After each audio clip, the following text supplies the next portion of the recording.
Bangladesh Democratic party সবসময়ের জন্য জনগণের সাথে থাকবে এবং তাদের যে ন্যায্য চাহিদা সেই চাহিদাকে নিয়ে তারা কাজ করবে, তাদের ফান্ডামেন্টাল রাইটস তারা যেন পায় সেটা নিয়ে কাজ করবে। গার্মেন্টসের মালিকরা তাদের লাক্সারিয়াস লাইফ লিড করে, কিন্তু আমাদের শ্রমিকরা কিন্তু তারা তাদের ন্যায্য মজুরি পায় না। আজকে আমাদের চা বাগানে যান, চা বাগানের শ্রমিকদের কি দুর্বিষহ জীবন, তারা কয় টাকা বেতন পাচ্ছে।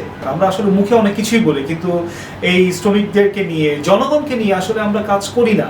আমরা আমাদের নিজেদের কথাই সবসময় চিন্তা করি। বাংলাদেশ ডেমোক্রেটিক পার্টি সবসময়ের জন্য জনগণের সাথে থাকবে এবং তাদের যে ন্যায্য চাহিদা সেই চাহিদাকে নিয়ে তারা কাজ করবে, তাদের ফান্ডামেন্টাল রাইটস তারা যেন পায় সেটা নিয়ে কাজ করবে। আসলে মেহেদী দিবসের প্রেক্ষাপট কিন্তু দীর্ঘ ইতিহাস আছে। হ্যাঁ, মূলত 1886 সালে আমেরিকাতে শিকাগোতে যে আন্দোলনটা হয়, কিসের জন্য আন্দোলন ছিল? কারণ তারা আসলে তাদের যে শ্রমের একটা নির্দিষ্ট সময় ছিল না, সকাল থেকে রাত পর্যন্ত কাজ করতে হতো, নির্দিষ্ট বেতন ছিল না, তাদের কোনো রিক্রিয়েশনের সুযোগ ছিল না।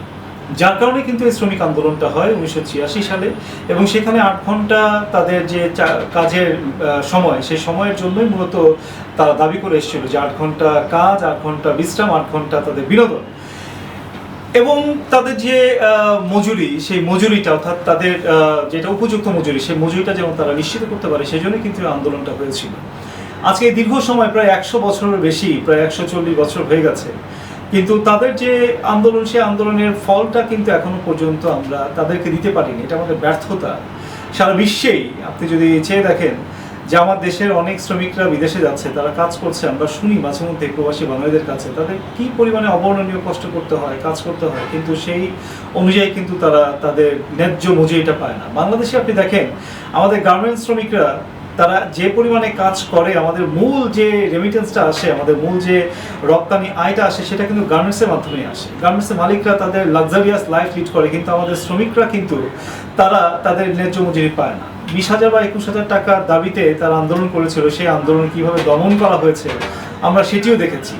আমরা দেখেছি যে মে দিবসে সরকার থেকে শুরু করে প্রতিটা দলই তারা বিভিন্ন প্রোগ্রাম করেছে, কিন্তু আর শুধু প্রোগ্রামের মধ্যে আবদ্ধ থাকলে কিন্তু চলবে না। তাদের যে ন্যায্য মজুরিটা, সেই ন্যায্য মজুরি আমরা নিশ্চিত করতে পারছি কিনা সেটি কিন্তু আমাদের দেখবার বিষয়। আজকে আমাদের চা বাগানে যান, চা বাগানের শ্রমিকদের কি দুর্বিষহ জীবন, তারা কয় টাকা বেতন পাচ্ছে। একেবারে সামান্য 4,000-5,000 টাকা বেতন পেয়ে তাদের জীবনযাপন তারা করছে। এই যে ধরেন বর্তমান সময়ে আমাদের সব কিছু যে পরিমাণের দাম, আমরা 15,000, 20,000 টাকা বেতন পেয়ে বা এভাবে কি ঢাকা শহরে বা সারা বাংলাদেশে কেউ কারো জীবনযাপন করতে পারবে? এখানেই হচ্ছে আমাদের সমস্যাটা। আমরা আসলে মুখে অনেক কিছুই বলি, কিন্তু এই শ্রমিকদেরকে নিয়ে জনগণকে নিয়ে আসলে আমরা কাজ করি না। আমরা আমাদের নিজেদের কথাই সবসময় চিন্তা করি। বাংলাদেশ ডেমোক্রেটিক পার্টি সবসময়ের জন্য জনগণের সাথে থাকবে এবং তাদের যে ন্যায্য চাহিদা সেই চাহিদাকে নিয়ে তারা কাজ করবে, তাদের ফান্ডামেন্টাল রাইটস তারা যেন পায় সেটা নিয়ে কাজ করবে। আজকে মে দিবসের যে মহান মে দিবসে যারা শহীদ হয়েছিল, যেই জিনিসটাকে বাস্তবায়ন করার জন্য তারা শহীদ হয়েছিল, সেটি আজও বাস্তবায়িত হয়নি। আমরা চেষ্টা করব ইনশাআল্লাহ সেটি যেন বাস্তবায়িত হয়, সেজন্য আমরা কাজ করব।